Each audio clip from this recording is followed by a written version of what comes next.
القرآن المجيد والفرقان الحميد فأعوذ بالله من الشيطان الرجيم بسم الله الرحمن الرحيم فمن زحزح عن النار وادخل الجنة فقد فاز وما الحياة الدنيا إلا متاع الغرور صدق الله العظيم وقال الله تبارك وتعالى في شان حبيبه ونبيه ورسوله إن الله وملائكته يصلون على النبي يا أيها الذين آمنوا صلوا عليه وسلموا تسليما اللهم صل وسلم وزد وبارك على حبيبك سيدنا وشفيعنا ونبينا ومولانا محمد وعلى آله وصحبه ووارث حاله ومظهر كماله وابنه الكريم وولده الشريف الغوث العظم صدر اجلاس حضرت مولانا فاروق پاشا صاحب قادری زرین قلعہ مقدس اللہ العلی، داعی اجلاس حضرت مولانا عبدالقادر صوفی ثانی مدت فیوزہ،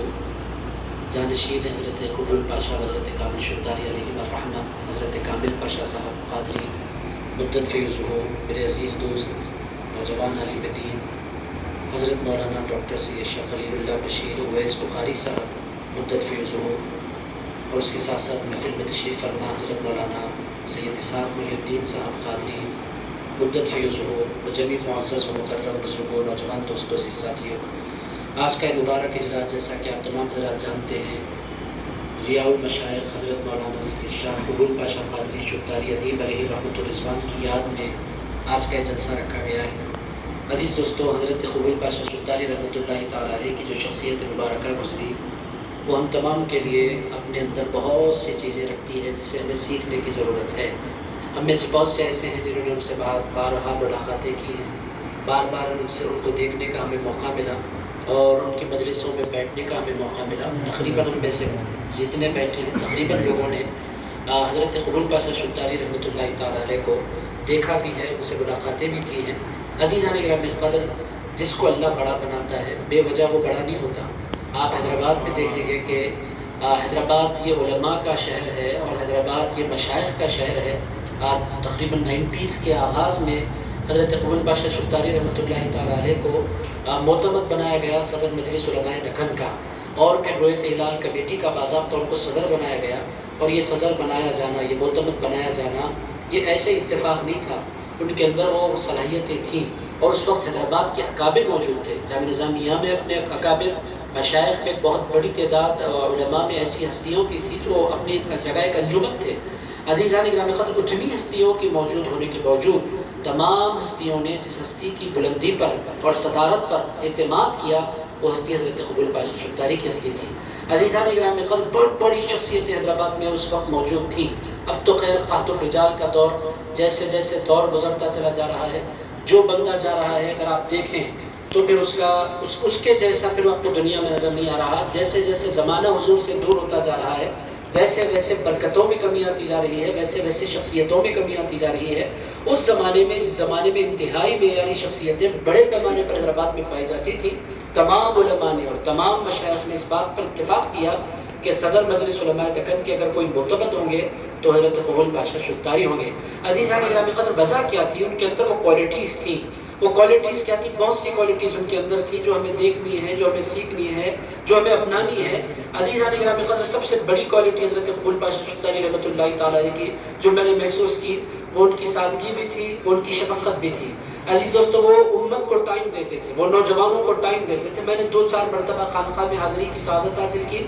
جب بھی حاضر ہونے کا اتفاق ہوتا حضرت آنے والوں کو بٹھاتے اور پھر اپنے اسلاف کے ان کو قصے سناتے، ایک معنی میں ان کی معنوی تربیت کرتے اور ان کو بتلاتے کہ تمہارے اسلاف کیسے تھے اور تمہیں آگے کام کیسے کرنا ہے۔ یہ حضرت قبول پاشا شداری رحمۃ اللہ تعالیٰ علیہ کا ایک خاصہ تھا کہ وہ ہر آنے والے کو، اگر وہ آنے والا کچھ سیکھنے کی نیت سے آتا تو اس کو ضرور وقت دیتے، اپنے پاس بٹھاتے اور اس کو پھر بہت سی باتیں سکھلاتے۔ یہ ایک بہت بڑا ملکہ ہوتا ہے، پہلی چیز۔ اس کے علاوہ حضرت قبول پاشا شداری رحمۃ اللہ تعالیٰ علیہ کی شخصیت میں رکھ رکھاؤ بھی بہت تھا۔ وہ جو ہوتا ہے بزرگوں کا رکھ رکھاؤ، ان کا ڈریسنگ سینس ایک خاص انداز کا۔ حضرت تشریف لائے کامل پاشا صاحب تو مجھے وہ پورا حلیہ نظر آ رہا۔ عزیزان گرامی قدر، وہی پنک کلر کا وہ ان کا امامہ بھی ہوتا، وہ پنک کلر کا وہ باضابطہ پھر وہ شایا پہنے ہوئے ہوتے، مجلس چھوٹی ہو یا بڑی۔ ایک مرتبہ مجھ سے فرمایا تھا، پاشا آپ تقریب نکاح میں آئے ہیں؟ میں نے کہا بالکل۔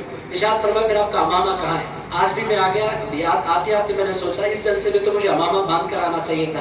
میں نے کہا حضرت میں نے امامہ نہیں باندھا. ارشاد فرمایا مشائخین کو اپنے حلیے میں ہونا چاہیے اور ان کو حضور کی سنت کو فالو کرتے ہوئے رکھ رکھاؤ اپنے اندر پیدا کرنا چاہیے.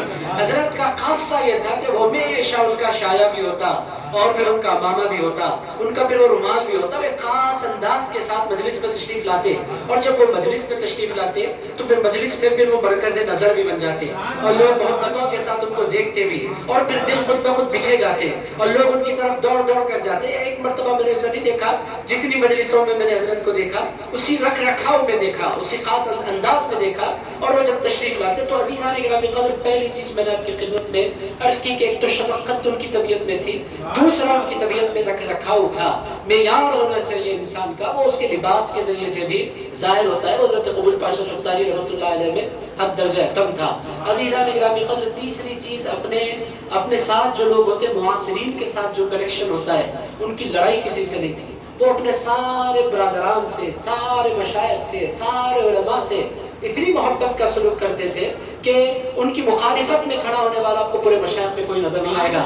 ورنہ ہوتا یہ ہے کہ کوئی نہ کوئی بندہ کچھ نہ کچھ معاملات میں تو کبھی انسان کی زبان بڑی ہوتی ہے، وہ کسی کا دل توڑ دیتا ہے. اس طرح کے معاملات ہر انسان کے ساتھ ہو جاتے ہیں کہ کچھ نہ کچھ لوگ اس کے چاہنے والے ہوتے ہیں تو بہت سے لوگ اس کو نہیں پسند کرنے والے بھی ہوتے ہیں. مگر حضرت قبول پاشا شفتاری رحمۃ اللہ تعالیٰ علیہ کا خاصہ یہ تھا کہ وہ مشائخ میں تو مقبول تھے ہی، علماء کے پاس بھی وہ بڑے احترام کی نگاہ سے دیکھے جاتے تھے. عزیزان گرامی قدر جامعہ نظامیہ کے جتنے علماء ہیں، جتنے شیوخ ہیں، بڑے اکرام کے ساتھ ان کو دیکھتے. حضرت قاری شریف صاحب شیخ الحدیث رحمۃ اللہ تعالیٰ علیہ کو میں نے دیکھا کہ وہ کس قدر محبت کرتے، وہ کس قدر اکرام کرتے.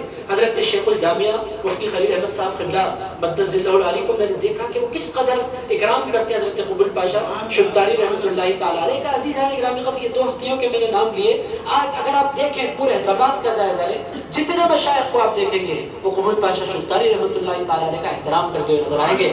معاصرین کے ساتھ ان کا جو معاملہ تھا وہ ان کی طبیعت میں جو اخلاق تھے ان کا مخالف کوئی بن نہیں پایا. ان کے اخلاق کی وجہ سے، ان کے تواضع کی وجہ سے، ان کے رکھ رکھاؤ کی وجہ سے. یہ بھی حضرت قبول پاشا شفتاری رحمۃ اللہ تعالیٰ علیہ کا خاصہ. اس کے ساتھ ساتھ ادب کا ایک خاص ذوق بھی ان کے پاس تھا. وہ عربی زبان کا ذوق رکھتے تھے، وہ فارسی زبان کا ذوق رکھتے تھے، وہ اردو زبان کا ذوق رکھتے تھے. میں مبالغہ کبھی نہیں کرتا، میں جھوٹی تعریف کرنا نہیں چاہتا. عزیزان گرامی قدر میرا مشرب قادری، میں سما میں بیٹھتا نہیں، میں سما سنتا نہیں. قادری مشرب میں سما نہیں ہے، چشتی مشرب میں سما ہے. اس کی مخالفت میں کبھی نہیں کرتا چونکہ چشتی حضرات کے پاس حضرت خواجہ غریب نواز نے سنا، بندہ نواز نے سنا، ان کے پاس دلائل کو سنے.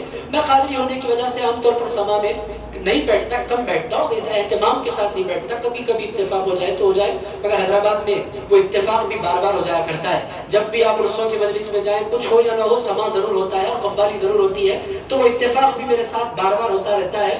اور سما کی مختلف مجلسوں میں مجھے چند منٹ کے لیے بار بار بیٹھنے کا اتفاق ہوا. مگر مجھے اچھی طرح آج تک وہ مجلس یاد ہے جو مجلس حضرت قبول پاشا شفتاری رحمۃ اللہ تعالیٰ علیہ کی نگرانی میں خانقاہ کامل میں دبیر پورہ میں ہوتی ہے. عزیز دوستوں میں آپ کی خدمت میں عرض کروں بلا مبالغہ میں نے اپنی زندگی میں جتنی سما کی مجلسیں دیکھی ان میں سب سے خوبصورت مجلس میں نے دیکھی تو حضرت قبول پاشا شفتاری رحمۃ اللہ علیہ کی مجلس دیکھی. عزیزان گرامی قدر کو جب سما سنتے اور بالخصوص حضرت کامل کا کلام ہوتا اور غوث الاعظم دستگیر کی شان میں ہوتا تو پھر دیکھنے کا کیف سما ہوتا. اور عزیزان گرامی قدر وجد صرف حضرت قبول پاشا شفتاری پر طاری نہیں ہوتا، نہ صرف ان پر طاری ہوتا، جو ان کو دیکھ لیتا اس پر بھی وجد طاری ہو جایا کرتا. وہ خود رقص نہیں کرتے، پوری مجلس ان کے ساتھ رقص کرنے لگ جاتی. عزیزان گرامی قدر آپ روک نہیں پائے. میں نے اپنے آپ کو روکا کہ کیسے وجد سے انسان اپنے آپ کو روکے. وہ ان پر ایک وجدانی کیفیت طاری ہوتی اور وہ چیختے جاتے اور وہ وجد کرتے جاتے اور وہ جھومتے جاتے. اور پھر وہ صرف لفظ ہی نہیں ہوتی، وہ صرف ان کے ہاتھ آواز نہیں نکال رہے ہوتے. عزیزان گرامی قدر ان کی آنکھیں بھی بھیگی ہوئی ہوتی. تو غوث اعظم دستگیر کی محبت میں روتے تڑپتے، ایک شعر کو بار بار سنتے، جھومتے، وشت کرتے، لٹاتے اپنی کائنات. عزیزان گرامی قدر یہ خاصہ تھا. مولانا ڈاکٹر اویس بخاری صاحب مدت فیض انہوں نے بھی اس جانب اشارہ کیا کہ وہ اتنی بڑی ہمالیائی شخصیت ہونے کے باوجود بڑے پیر غوث الاعظم دستگیر سے ان کی عقیدتیں اگر آپ کو دیکھنی ہے، حضرت پیر خالد مدد ذلہ العلی صاحب سجادہ بارگاہ سرکار غوث الاعظم دستگیر، حضرت پیر ہاشم الدین الگیلانی جو حضرت پیر خالد کے بڑے بھائی ہیں اور حیدرآباد میں اور پوری دنیا میں بہت مشہور ہے سلسلہ قادریہ کے حوالے سے پیر ہاشم الدین الگیلانی مدد ذلہ العلی خلوت کے میدان میں تشریف لائے. حضرت پیر خالد الگیلانی مقدس اللہ علیہ ریڈ روز فنکشن ہال میں تشریف لایا. میں بہت پرانی باتیں نہیں کر رہا، یہی 4-5 سال کے اندر کی باتیں میں آپ کی خدمت میں کر رہا ہوں. ان کو بڑی کرسی پر بٹھایا اور خود سامنے کی کرسی پر بیٹھ گئے، اور جب غوث اعظم دستگیر کی شان میں کلام شروع ہوا، اپنی پوزیشن اتنی بڑی ہونے کے باوجود غوث پاک کا جب نام آتا تو وہ اپنی پوزیشن کو اٹھا کر بازو رکھ دیتے اور غوث اعظم دستگیر پر قربان ہو جایا کرتے تھے. عزیزان گرامی قدر، وہ دیوانگی اب اس زمانے میں کم ہوتی جا رہی ہے. اب ہر بندہ کمرشل ہوتا جا رہا ہے. وہ جو محبت کے جذبات ہیں، وہ سوز، وہ عشق، وہ کیفیات، اب نئے جنریشن میں وہ چیزیں آپ کو کم نظر آئیں گی. وہ پچھلے جنریشنز کی باتیں ہیں کہ وہ جب پیار کرتے ہیں، محبت کرتے ہیں، اور غوث اعظم دستگیر سے جو اٹیچمنٹ ان کو ہے، حضرت پیر ہاشم الدین الگیلانی جبکہ وہ عمر میں ان کے بیٹوں کی طرح ہیں، ان کے داماد کی طرح ہیں. عزیزان گرامی قدر، لگ بھگ حضرت پیر ہاشم کی عمر حضرت فاروق پاشا زرین قلعہ مقدس اللہ علیہ کے آس پاس ہوگی. حضرت پیر خالد انہی کی عمر کے ہو گئے، آس پاس ہو گئے. اس سے بڑھ نہیں آنے، وہ بیٹوں کی عمر کے ہیں. مگر جب ان کو وہ غوث پاک کی شان میں کمال کلام ہوتا اور وہ کرسی پر تشریف فرما ہوتے، حضرت قبول پاشا شبداری رحمۃ اللہ تعالیٰ علیہ نہ صرف اٹھ جاتے اپنی کرسی سے، بلکہ اپنے جیب سے پیسے نکال کر ان پر سے وارنے لگ جاتے. یہ منظر ہم نے بارہا دیکھا. وہ حضرت پیر ہاشم آئے تو بھی اسی طرح ہوتا، حضرت پیر خالد آئے تو بھی اسی طرح ہوتا. یعنی وہ عمر نہیں دیکھا کرتے تھے، وہ غوث اعظم دستگیر کی نسبت دیکھا کرتے تھے.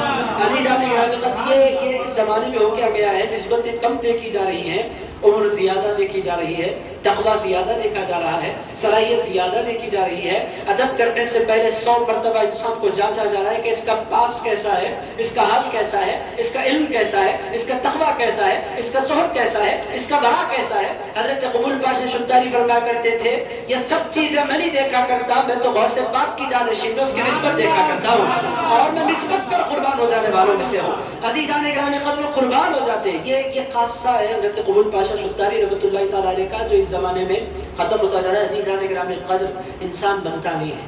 عزیز دوستو، انسان ترقی نہیں کرتا، خاص طور پر روحانیت کی جو دنیا ہے اور یہ جو تصوف کی جو دنیا ہے، اس میں انسان ترقی پلاننگ سے نہیں کرتا. عزیزان گرامی قدر، اس میں جو انسان ترقی کرتا ہے کرم سے کرتا ہے. اور کرم کب ہوتا ہے؟ کرم جس کا بھی ہوتا ہے وہ لوگ ہوتے ہیں جو انسان کی پلاننگ کو نہیں دیکھا کرتے، انسان کے دل میں پائی جانے والی محبتوں کو دیکھا کرتے ہیں. غوث اعظم بھی محبت دیکھتے ہیں، غریب نواز بھی محبت دیکھتے ہیں، بندہ نواز بھی محبت دیکھتے ہیں. یہ اولیاء اللہ کو دھوکہ نہیں دیا جا سکتا. اچھے امامے سے، اچھے شاعر سے، اچھے جبے سے دنیا کو تو متاثر کیا جا سکتا ہے، اولیاء اللہ کو متاثر نہیں کیا جا سکتا. اولیاء اللہ کی نظر تو انسان کے قلب پر ہوا کرتی ہے، اور عزیزان گرامی قدر، وہ قلب دیکھنے کے بعد پھر بندے پر نوازش فرمایا کرتے ہیں. حضرت قبول پاشا شبداری رحمۃ اللہ تعالیٰ علیہ چاہتے تھے غوث پاک کو، اور بہت چاہتے تھے. اور میرے دوستوں، وہ محبتیں ناپید ہوتی جا رہی ہیں، وہ محبتیں کم ہوتی جا رہی ہیں. اور وہ روحانیت کا نام یہ ہے کہ بندہ اپنے پیر پر قربان ہو جائے اور نثار ہو جائے اپنے پیر پر، اسی کو روحانیت کہتے ہیں. عزیزان گرامی قدر، یہ روحانیتیں اب جدا ہو رہی ہیں، محبتوں کے دور ختم ہونے کو ہیں. عزیزان گرامی قدر، وہ محبتوں کی ایک آخری علامتوں میں سے بہت بڑی علامت ہے. عزیزان گرامی قدر، وہ قصے میں آپ کی خدمت میں عرض کروں، وہ محبتیں، وہ تڑپنا، وہ سوز، وہ رونا، وہ مچلنا، وہ آہیں بھرنا، وہ آنسو، وہ آنکھیں، وہ سب کچھ ختم ہو کر رہ گیا. بہرحال عزیزان گرامی قدر، یہ حضرت قبول پاشا شبداری رحمۃ اللہ تعالیٰ علیہ غوث پاک سے ان کی عقیدتوں کا عالم کیا. لاسٹ یہ 2 سال پہلے انتہائی طبیعت خراب ہو گئی، ایک جگہ سے دوسری جگہ جانا دشوار نظر آ رہا تھا. اس دوران حضرت قبول پاشا شبداری رحمۃ اللہ تعالیٰ علیہ 11ویں کا موسم آیا، حیدرآباد سے اٹھ کر بغداد شریف پہنچ گئے. عزیز دوستو، جب میں نے وہ فون کے ذریعے دیکھا کہ حضرت قبول پاشا شبداری رحمۃ اللہ تعالیٰ علیہ غوث پاک کے دربار میں بیٹھے، میں تو حیرت زدہ ہو گیا. حضرت کے لیے حیدرآباد کی مجلس اٹینڈ کرنا مشکل ہے، حضرت بغداد کیسے پہنچ گئے؟ پھر میرے دل نے کہا کہ پہنچے نہیں ہیں، غوث اعظم دستگیر نے ان کو بلا لیا ہے. جو پیار کرتا ہے اس کے لیے راہیں بنتی ہیں، وہ بندہ پہنچ جایا کرتا ہے. بہرحال حضرت قبول پاشا شبداری رحمۃ اللہ تعالیٰ علیہ کی ذات میں ہمارے لیے اسوہ ہے. پہلا اسوہ یہ ہے کہ ہم تواضع پیدا کریں. دوسرا اسوہ یہ ہے کہ معاصرین کے ساتھ نفرتوں کے بجائے محبتوں کا سلوک کریں. کچھ لوگ مخالفت کرتے ہیں، مگر وہ جب دیکھتے ہیں کہ بندہ بار بار محبت کا مظاہرہ کر رہا ہے، ایک دن وہ آتا ہے کہ جو آپ کی مخالفت کر رہا تھا وہ بھی آ کر آپ کے پاس سرنڈر ہو جایا کرتا ہے. کب تک کوئی بندہ آپ سے دشمنی کرے گا؟ اسی لیے حضور نے فرمایا تھا، جو تم سے کٹے تم اس سے جڑو. یہ ہے کمال. یہ حضرت قبول پاشا کی زندگی میں تھا کہ وہ جو ان سے کٹتے تھے وہ ان کو اپنا بنا لیا کرتے تھے. یہ چیزیں ہیں جو ہمیں سیکھنی. اس کے علاوہ محبت اپنے اسلاف سے، اور بالخصوص جن سے آپ فیض پانا چاہتے ہیں. عزیزان گرامی قدر، قادریہ سلسلے میں تو قصہ کیا ہے، غوث اعظم دستگیر وہ نہیں ملتے تو پھر قادریوں کے پاس پنجتن پاک کی نسبت کی کوئی صورت نہیں ہے۔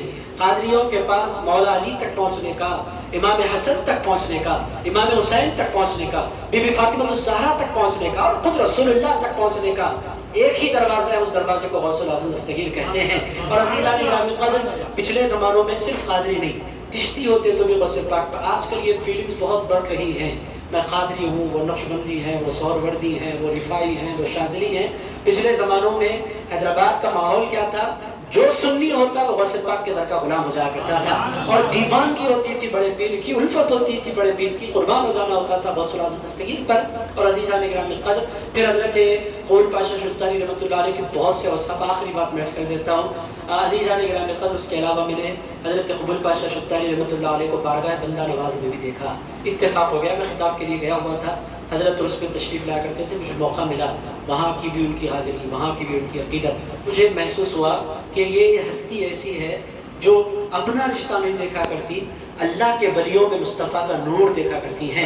عزیزان گرامی قدر، بندہ نواز کی سدراج سے بیعت کا کوئی سلسلہ حضرت کو تھا یا نہیں تھا مجھے نہیں پتا، بندہ نوازی کوئی نسبت حاصل تھی یا نہیں تھی مجھے نہیں پتا، مگر جب آپ ان کی عقیدت دیکھتے، حضرت فرما رہے کہ عقیدت باضابطہ نسبت بھی تھی، مگر عزیزان گرامی قدر جس عقیدت کے ساتھ وہ قطب دکن، شہنشاہ دکن، خواجہ دکن حضرت خواجہ بندہ نواز گیس دراز کی بارگاہ میں عقیدت کے ساتھ حاضری دیتے تھے، اس سے مجھے پتا چلا کہ یہی اللہ والے ہوتے ہیں جو ساری دنیا کے سارے ولیوں سے پیار کرتے ہیں۔ اور میرے دوستو، جو جتنی محبت کرتا ہے اس پر اتنا کرم ہوتا ہے۔